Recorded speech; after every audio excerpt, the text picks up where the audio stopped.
এই তো আমার ছেলেটা তৈরি হয়ে গেছে, এইবার বেড়াইতে যাইতে পারবে। আচ্ছা মা, আমি এইবার গেলাম। টাটা বান্টি, টাটা মা। বান্টি, এই তো আমরা পৌঁছে গেছি। ওই যে দেখো বান্টি, কত সুন্দর জায়গা। আচ্ছা বাবা, আমি এই খেলনাটা নিলাম। আচ্ছা ঠিক আছে। এই দেখো বাবা, কত সুন্দর খেলনা। আর এই খেলনাগুলো তো আমার ভাইয়ের অনেক পছন্দ। এক কাজ করি, দুটো খেলনা ওর জন্য নিয়ে নি। এই তো আমরা বাড়িতে পৌঁছে গেছি। এই দেখো আমার ছোট ভাই, আমি তোমার জন্য কতগুলো খেলনা কিনে নিয়ে এসেছি। আরে আমি তো ভুলেই গিয়েছিলাম, আমি মায়ের জন্য তো কিছুই আনি নাই।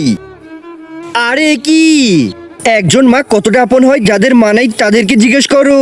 তাই আজকে যারা মাকে ভালোবাসো তারা একটি লাইক আর একটি সাবস্ক্রাইব করে দাও, আর যদি না ভালোবাসো তাহলে এই ভিডিওটা থেকে দূরে থাকো। এই দেখো বান্টির মা, আমি তোমার জন্য এই চেনটা নিয়ে এসেছি। কেমন হয়েছে? অনেক সুন্দর হয়েছে। আমি মায়ের জন্য কিছু কিনে নাই তো কি হয়েছে, বাবা তো কিনেছে।